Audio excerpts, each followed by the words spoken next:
अस्सलाम वालेकुम स्टूडेंट्स, कैसे हैं आप सब। उम्मीद है आप बखैरियत होंगे। तो स्टूडेंट्स, आप देख रहे हैं मेरा YouTube channel PTB math learning. आज हम क्लास 9th के लेवल पर चैप्टर नंबर 1 यानी मैट्रिसेस एंड डिटर्मिनेंट्स, उर्दू में कालब और कालबों का मक्ता, इसकी एक्सरसाइज नंबर 1.6, इसमें इस्तेमाल होने वाले जो दो मेथड्स हैं, जो दो कवानीन हैं, ठीक है, सवालात को हल करने के, उनको डिस्कस करने जा रहे हैं। तो उन कवानीन से पहले जो आज का हमारा मेन टॉपिक है, हम उसको डिस्कस कर लें। Introduction to the solution of simultaneous linear equations, Urdu में यक दर्जी हमजाद मुसवातों के हल का तारुफ। ठीक है जी। तो सबसे पहले हम बात करते हैं इक्वेशन की। इक्वेशन यानी उर्दू में मुसवात। आपने अलजबरा में अलजब्राइक एक्सप्रेशन यानी अलजबरी जुमला पढ़ा होगा, जिसमें वेरिएबल्स यानी इंग्लिश अल्फ़ाबेट लेटर्स वगैरह ABC, ठीक है, और कॉन्स्टेंट्स यानी मुस्तक़लात यानी नंबर्स 1 2 3 4 एंड सो ऑन, ठीक है। नंबर्स और वेरिएबल्स यानी ABC वगैरह जब फंडामेंटल ऑपरेशंस यानी बुनियादी अवामिल, एडिशन, सब्ट्रैक्शन, मल्टीप्लिकेशन, डिवीज़न, ठीक है, ये फंडामेंटल ऑपरेशंस हैं यानी बुनियादी अवामिल। तो इनके ज़रिए वेरिएबल्स और कॉन्स्टेंट्स जुड़ें यानी कंबाइन हों, ठीक है, कनेक्ट हों, तो जो मुरक्कब आपके सामने जो शक्ल बनती है, ठीक है, वो कहलाती है अलजब्राइक एक्सप्रेशन यानी अलजबरी जुमला। ठीक है जी। तो इसकी मैंने 2 एग्जांपल्स ली हैं, आप देख रहे हैं, ये नंबर है, ये वेरिएबल्स हैं, ठीक है, और ये दरमियान में फंडामेंटल ऑपरेशंस के ज़रिए ये कनेक्ट हैं यानी कंबाइन हुए हैं, ठीक है, ये भी है। तो ये अलजब्राइक एक्सप्रेशन है। जब अलजब्राइक एक्सप्रेशन में साइन ऑफ इक्वलिटी यानी बराबरी का साइन आ जाए, ठीक है, तो वो अलजब्राइक एक्सप्रेशन कहलाता है इक्वेशन यानी मुसावात। ठीक हो गया। तो ये मुसावात है। इसके बाद अब हम आगे बढ़ते हैं। जब ऐसी इक्वेशन जिसमें वेरिएबल्स की ज़्यादा से ज़्यादा पावर, ठीक है, यानी कुव्वत नुमा, वो एक हो, यहाँ कोई नहीं है तो एक ही है, ठीक है, x की भी एक पावर है, y की भी एक पावर है।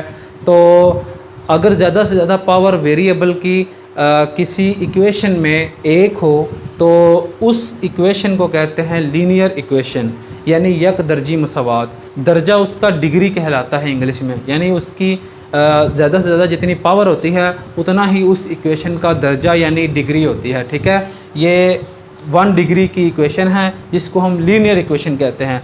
2 डिग्री की इक्वेशन को क्वाड्रेटिक इक्वेशन कहते हैं। इसी तरह 3 डिग्री की इक्वेशन को क्यूबिक, ठीक है, और इसी तरह 4 डिग्री की इक्वेशन को बाई क्वाड्रेटिक इक्वेशन कहते हैं। लेकिन हम यहाँ डिस्कस करने जा रहे हैं लीनियर इक्वेशन यानी यक दर्जी मुसावात को। ठीक हो गया। तो आगे बढ़ते हैं। यहाँ हम 2 वेरिएबल्स यानी x और y में, जो कि मुख्तलिफ हैं एक दूसरे से, 2 मुख्तलिफ वेरिएबल्स में 2 मुख्तलिफ इक्वेशंस लेने जा रहे हैं, ठीक है। मिसाल के तौर पर 2x - 2y = 4, ठीक है, 3x + 2y = 6।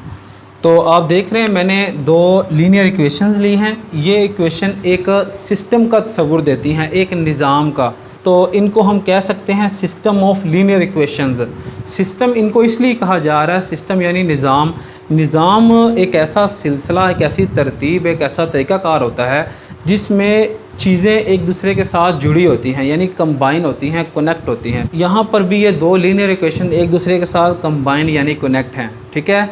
इनकी कम्बिनेशन के पीछे 2 बातें कार फरमा हैं। वो 2 बातें कौन सी हैं जिनकी वजह से ये दोनों इक्वेशंस यानी लीनियर इक्वेशंस को सिस्टम ऑफ लीनियर इक्वेशंस कह रहे हैं, ठीक है। उन 2 बातों को समझना बहुत ज़रूरी है। सबसे पहली बात है कि ये दोनों linear equations same set of variable रखती हों, यानी आसान अल्फाज में कि इनके जो वेरिएबल हैं, ठीक है, x और y, इस इक्वेशन में आप देख रहे हैं वही वेरिएबल x और y दूसरी इक्वेशन में भी हैं, ठीक है जी। यानी इनके अंदर वेरिएबल सेम होने चाहिए, x y। पहली बात ये होगी। दूसरी बात बहुत अहम है, दूसरी बात ये है कि जो x और y की जो वैल्यूज़ होती हैं, जो इनकी कीमतें होती हैं, यानी जिसको हम सोल्यूशन भी कहते हैं, उनको हम इस इक्वेशन में अगर दर्ज करें, ठीक है, तो वो वैल्यूज़ x और y की इस इक्वेशन को भी सेटिस्फाई करें, और अगर वही वैल्यूज़, ठीक है, जो हमने यहाँ पर दर्ज की हैं, पुट किए हैं, वही वैल्यूज़ इस लीनियर इक्वेशन में भी दर्ज करें, x की जगह x की वैल्यू, y की जगह y की वैल्यू। हालांकि ये इक्वेशन और है, वो इक्वेशन और है, दोनों इक्वेशन मुख्तलिफ हैं, लेकिन वैल्यूज़ x और y की सेम पुट कर रहे हैं दोनों इक्वेशन में। तो बैक वक्त इस इक्वेशन को भी वो दोनों वैल्यूज़ सेटिस्फाई कर रही हैं और इस इक्वेशन को भी सेटिस्फाई कर रही हैं, ठीक है। ये सेटिस्फाई करना क्या होता है? सेटिस्फाई करना यानी दुरुस्त साबित करना।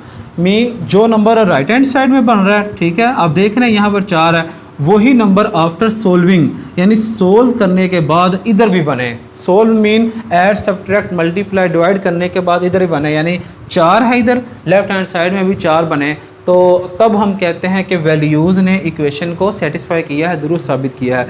तो मैंने कहा कि वो वैल्यूज़ x और y की इस इक्वेशन को भी सेटिस्फाई कर रही हैं और बैक वक्त, ठीक है, और यानी कि साथ साथ ही इस इक्वेशन को भी सेटिस्फाई कर रहे हैं। यानी अगर इधर 6 हैं तो इधर हम दर्ज करें x और y की वैल्यू, हालांकि ये इक्वेशन उससे मुख्तलिफ है, इधर भी 6 बने, ठीक है, इधर 6 इधर भी 6, यहाँ पर 4 यहाँ पर 4, तो हम कह देते हैं कि इन वैल्यूज़ ने दोनों इक्वेशन को सेटिस्फाई किया है। तो ऐसी लीनियर इक्वेशंस कहलाती हैं सिस्टम ऑफ लीनियर इक्वेशन, ठीक है। यानी ये इक्वेशंस एक सिस्टम का तस्वुर देती हैं, एक निज़ाम, एक ज़ाब्ते का तस्वुर देती हैं, ठीक है। इनका एक और नाम भी है, also called simultaneous linear equation, यानी हमज़ाद यकदर्जी मुसावातें, ठीक है जी। दो बातों की वजह से ये इक्वेशन आपस में जुड़ी हुई हैं, उन दो बातों की ही वजह से इनको हम सिस्टम ऑफ लीनियर इक्वेशंस या साइमल्टेनियस लीनियर इक्वेशंस कह रहे हैं, ठीक हो गया।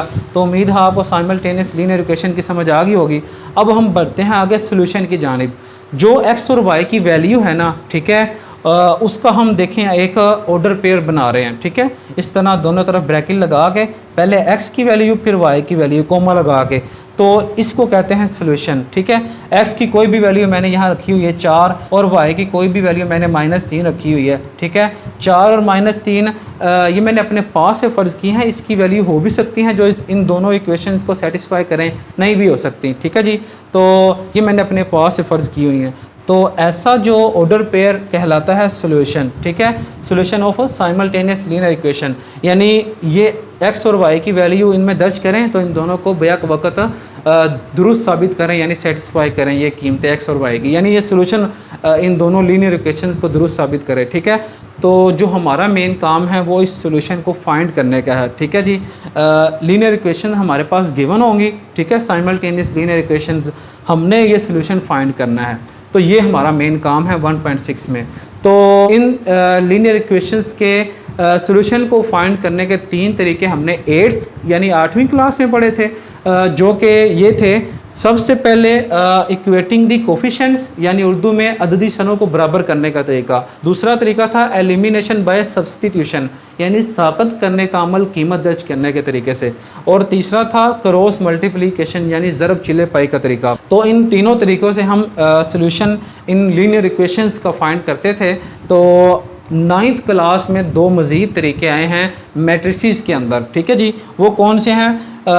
चौथा तरीका यानी 9th क्लास में जो पहला बनता है वो है जी मैट्रिक्स इन्वर्जन मेथड, उर्दू में कालब के ज़रबी मकूस कालब का तरीका, लेकिन ज़्यादातर जो आम तौर पर जो नाम चलता है वो है कालबों के माकूस का तरीका, ठीक है, उर्दू में। तो पहला मैट्रिक्स इन्वर्जन मेथड। दूसरा है जी जो कि 5वां बनता है, ठीक है, अब तक क्रैमर्स रूल यानी क्रैमर का कानून, ठीक है जी। तो इन दोनों को हम 1.6 में डिस्कस करेंगे। तो इनके ज़रिए हम साइमल्टेनियस लीनियर इक्वेशंस के सोल्यूशन को फाइंड करेंगे, ठीक होगा जी। तो उम्मीद है आपको आज का topic introduction to the solution of simultaneous linear equations आसानी के साथ समझ आ गया होगा। तो आज के लिए इतना ही काफ़ी है। नेक्स्ट वीडियो में हम इंशाल्लाह एक्सरसाइज नंबर 1.6 स्टार्ट करेंगे। तो तब तक के लिए अपने सराय महसन को इजाज़त दें। शुक्रिया, अल्लाह हाफिज़।